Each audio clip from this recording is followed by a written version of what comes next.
Hey everybody, we got a little quick special treat for you. I'm joined today by my friend Faizul, filmmaker, DOP in Malaysia. He's got a nice surprise he wanted to share with me. It's brand new. Faizul, what do you got? I've got this, which is my old lens. Screw that. I've actually got this today to show you. There Wow, you go. that is a sharp See that? looking box by the name of it. Yep, Epic Yep. The W. Epic W, It's a the red. red. And yeah, That's the box? yep. So the brain comes in this box, and then they give you a shitload of other small boxes with all the accessories on the side, so that you then have to assemble everything together. But yeah, this box basically. I mean, to be honest with you, this is the best thing about the whole thing. Just getting this box. It's incredible. Yep. And there's nothing inside. I took everything out already. Oh, everything's out already, but it was all in there. So only the brain was in here. Literally only the Okay. brain. So I don't know if you know this, but basically Red has 4 camera models. Their entry level is called the Raven, which is 4.5K.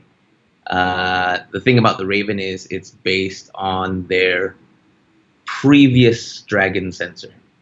And then you've got the slightly more mid-range model called the SCARLET-W. So the SCARLET-W is a 5K sensor, Wow. also based on the Dragon sensor. And then above that, they've got the Epic W. So there's the Epic W used to come in with the helium sensor, which is their 8K sensor. So what they did was last week they announced that they were launching a 5K version, but it's a new sensor called the Gemini.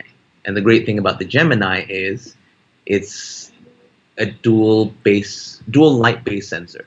So you've got normal mode, and then you can turn on low light mode. As you know, cameras like the Vericam LT, I think even the Panasonic EVA 1 now. I mean, it's the new big shift in technology where your camera can actually almost literally have 2 sensors built into one camera. It can function Wow.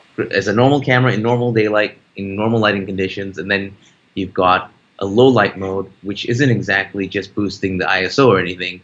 It literally, the circuitry around the sensor changes, which makes the sensor a lot, more sensitive to light, and it becomes almost like another sensor. Wow. Yes. And then above that, there's the weapon models. So the weapon comes in the helium 8K flavor, and it now also comes in the Monstro VV flavor, which is full frame. Oh, wow. Yes. So all of Changes these, everything again. red cameras previously are all 35, Super 35 sensor Yeah. size, and now the Monstro VV is full frame. The big difference for our people at home is that when it's full frame, you're getting the full extent of your lens range. When it's Super 35, it's what, 3/4 or something? Well, it depends. Okay, for a Super 35 camera, you should be using a Super 35 lens. Okay. Whereas for a full frame camera, you should be using a full frame lens. So But that's not always the case in this day and age when people are shooting with Super exactly, 35 cameras with Canon lenses. exactly. Yeah. Where's the Yeah, body? Where's the camera? the body Oh, is this right. is a little. There it is. You see that? Yeah. Let me tilt this Yeah. down. You got any more light you can put on? It's 1:30 in the morning in KL right now, so that's why it's so dark. His wife and child are sleeping, and he's up Because geeking out on some gear. the light's behind me. Let me walk you guys over here. Okay. Whoa, there's the So, Tilta. Is that the rig that will go? no, that's my old camera. Okay, that's the rig for the A7S, similar to the one I have. There it Can you is. see that? Okay, yeah, Look better? Yeah, that's better light there. a little better. Yeah. So So it yeah, the does front. have a monitor. So Wow. okay, basically, like I said before, in that case, it only comes with from here until here. That's it. That's it. Just this centerpiece here. Wow. And then all the accessories You've got to build So it out. basically, I mean, you so don't even have a basically, lens on this yet. yeah. So basically, that's just the brain, right? It's basically the CPU and the sensor, Yeah. and then you have to obviously buy this, which is the Red Touch monitor. So I bought the 4.7 inch. So all your controls, your menu settings, everything is accessed through touchscreen monitor. Okay. And So how's that without, work? okay, so the best part about the reason why I waited so long to buy my Red was because I wanted to wait until this DSMC 2 platform. So the original Reds were under the DSMC 1 platform. So the thing is, with the DSMC 2 platform, it is totally wireless.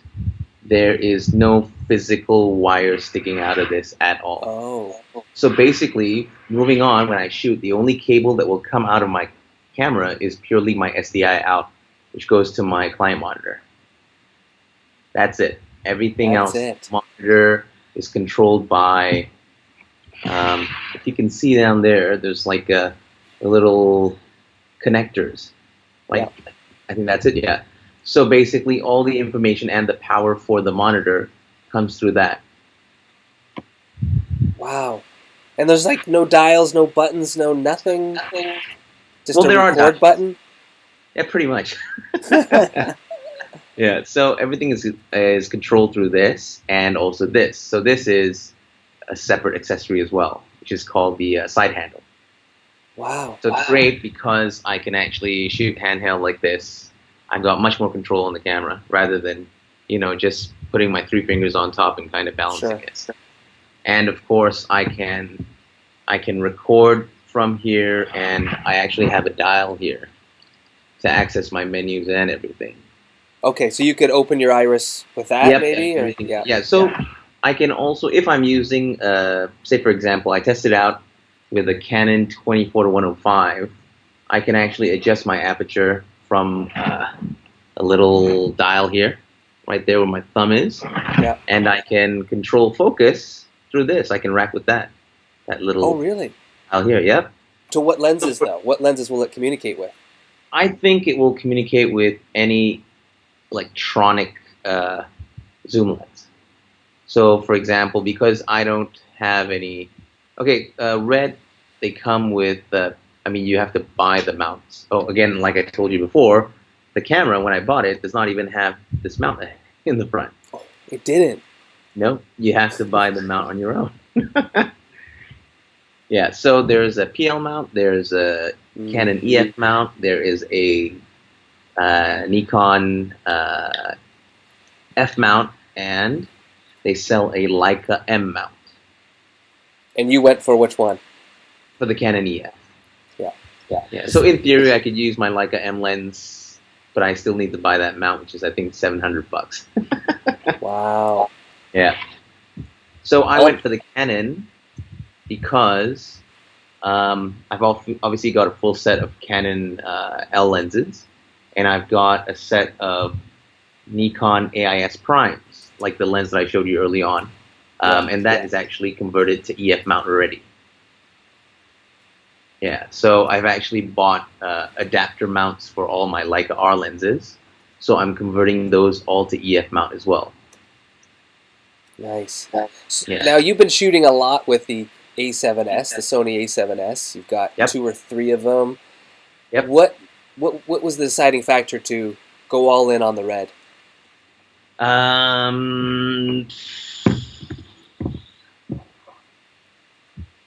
Pretty much because of the nature of my work. I mean, I do television stuff, and then I do commercial stuff. To be honest with you, I don't really care if a client says, just because we're doing a big commercial, how come we're not using a big camera? That doesn't mean anything to me. At the end of the day, it's what are you capturing? What are you delivering?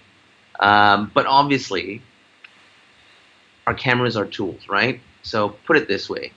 If you want to operate at the highest level possible, don't tell me you're going to use a tool that's there just for your convenience. Right? Because that's what I've been doing for the past 3-4 years.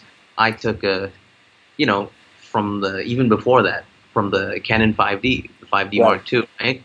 It's an SLR, it's a still camera, and we turned it into a beast of a video camera, and we were shooting commercials on that for a while, and around the world people were shooting commercials on that because of the form factor.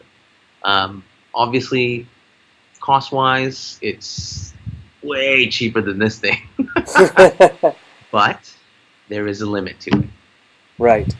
What will you do with this that you can't do? I can shoot at 2K up to 320 frames per second. Wow. Or was it 250? I can't remember. I tried it yesterday. I just went up to 200 frames because it was pitch dark. I could barely see what I was shooting. And you can still see an image.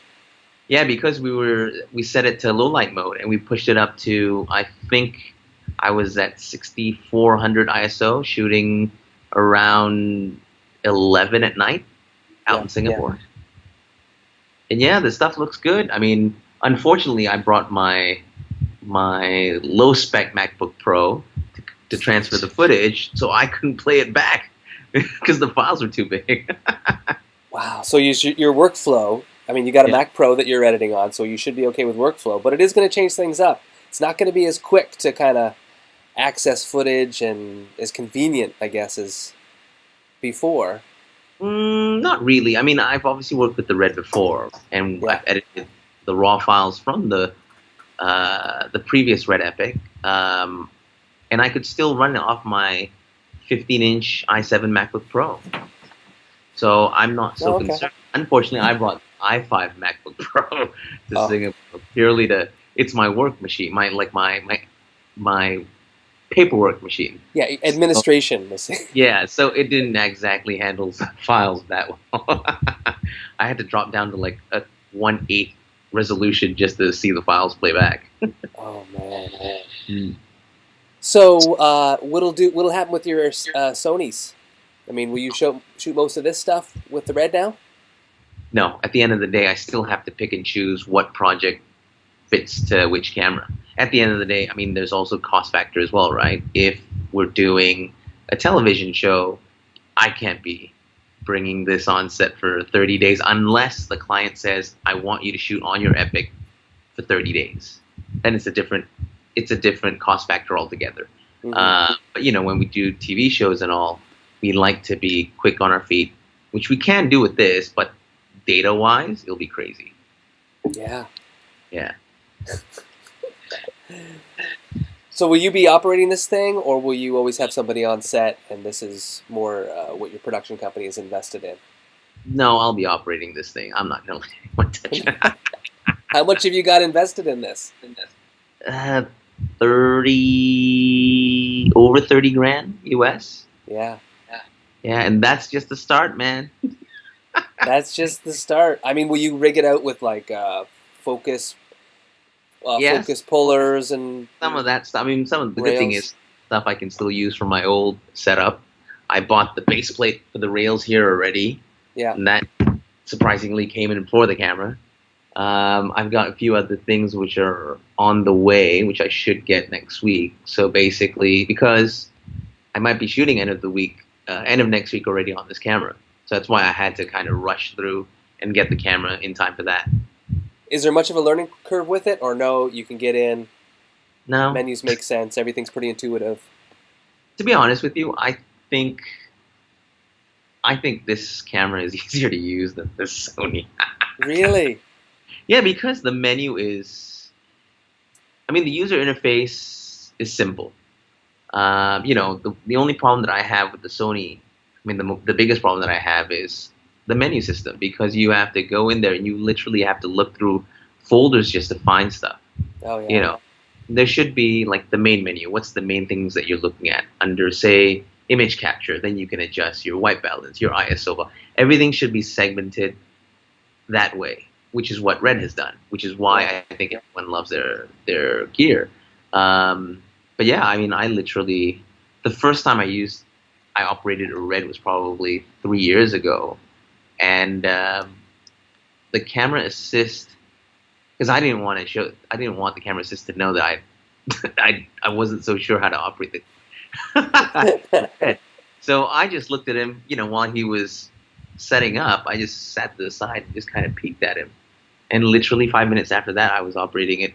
No issues. I was jumping into menus, changing this, changing that. No problem. Yeah. Oh, that's great. Yep. Well, very excited for you. Congratulations on your new arrival. Thank you. Send us some footage from your shoot next week and take a lot of pictures on set and send them to me. Okay. Will do. All right. Well, thank you, Faizul. Well, thanks for calling in. And good luck on your next shoot. Thank you.